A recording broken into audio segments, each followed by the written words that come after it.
Hello दोस्तों, good morning. आइए दोस्तों, अब हम क्या करते हैं, मैकेनिक्स में ही, ठीक है, बलों की भौतिक स्वतंत्रता का सिद्धांत पढ़ते हैं। क्या है, ठीक है, यानी इसको कहेंगे principle of physical independence of forces.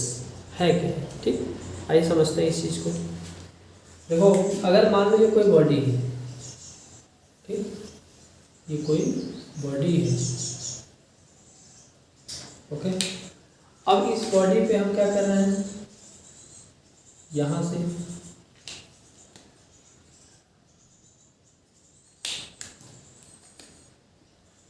मान लो 10 न्यूटन, ठीक, फिर आपका 5 न्यूटन, फिर यहाँ पे 2 न्यूटन, ठीक।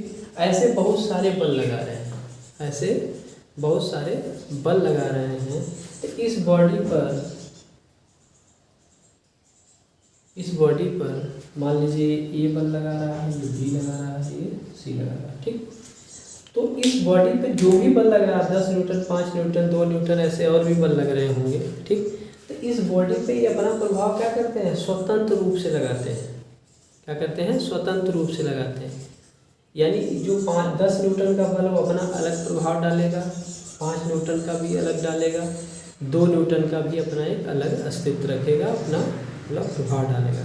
इसी को कहते हैं, जब किसी पिंड पर एक साथ अनेक बल लगते हैं तो प्रत्येक बल स्वतंत्र रूप से इस प्रकार मतलब अपना प्रभाव इस पर डालता है कि वह एक दूसरे पर निर्भर ना करता। तो जब वो एक दूसरे पर निर्भर नहीं करता है तो उसी को कहते हैं क्या, बल की स्वतंत्रता का सिद्धांत, principle of physical independent of forces कहते हैं। बात समझ में आ गई होगी, ठीक है। अच्छा, अब आप जानते हो किसी भी भौतिक माध्यम, बल जो किसी वस्तु पे लगाया जाता है, किसी भौतिक माध्यम की क्या होती है, जरूरत होती है, ठीक। जैसे मान लीजिए आप रस्सी को पकड़ के खींच रहे हो, तो उसमें क्या, रस्सी क्या माध्यम है खींचने का, ठीक।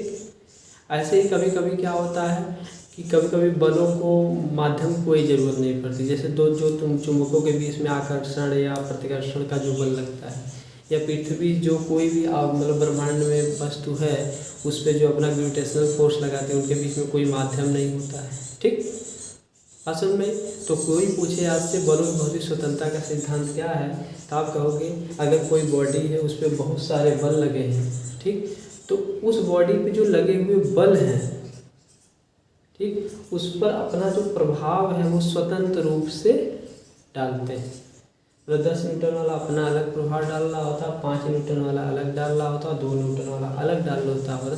ये एक दूसरे पर क्या कहते हैं, डिपेंड नहीं करते हैं। इसीलिए इसको क्या कहा जाता है, आपका principle of physical independent of forces कहा जाता है, क्योंकि ये जो बल हैं वो एक दूसरे पे यहाँ पे आश्रित नहीं होते हैं, ठीक।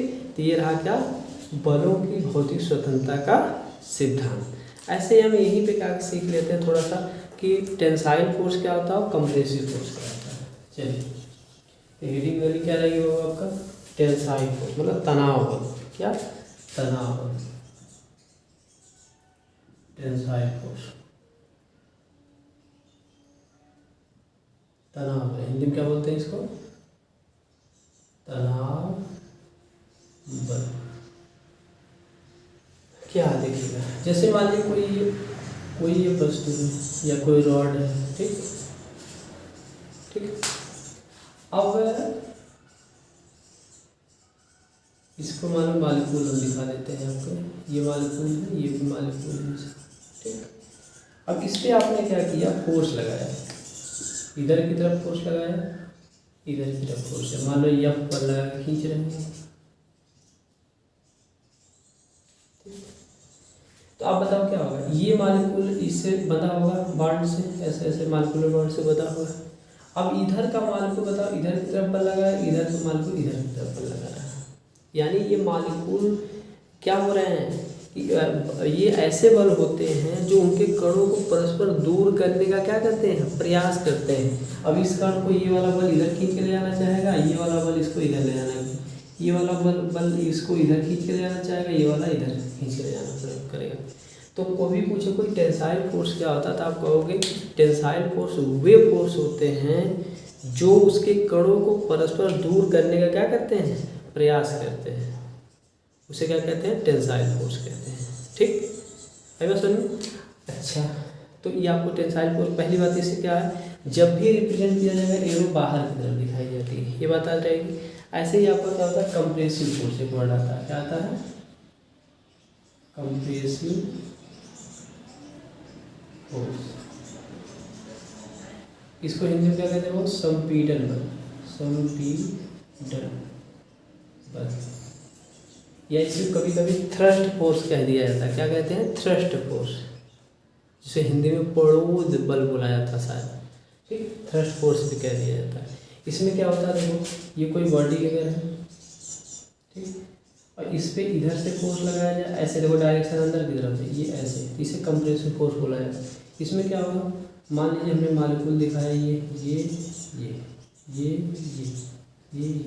अब बताओ इधर से जो फोर्स लगेगा वो इसको इधर की तरफ डालेगा, ये वाला भी उसको ऐसे डालेगा, ये वाला फोर्स ऐसे लगाएगा, ये वाला मालिक्यूल से, यानी एक दूसरे को करीब लाने का प्रयास करेंगे।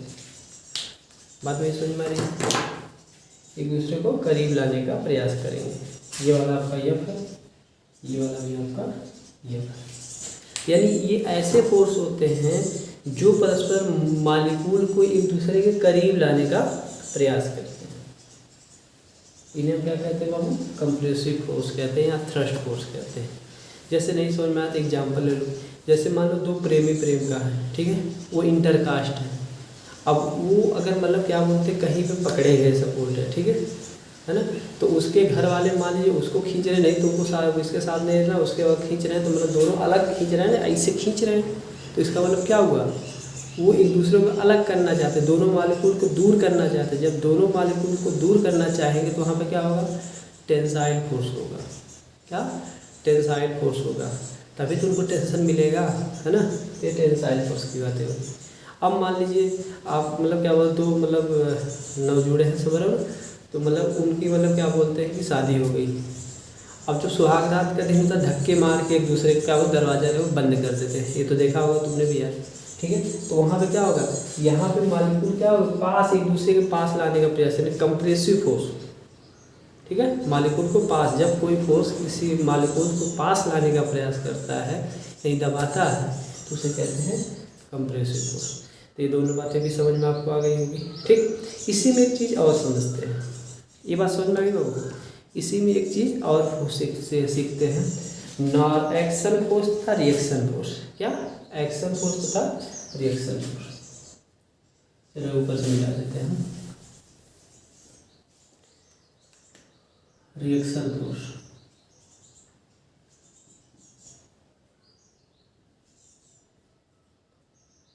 या इसी को नॉर्मल फोर्स बोला जाता है, नॉर्मल फोर्स बोला जाता है।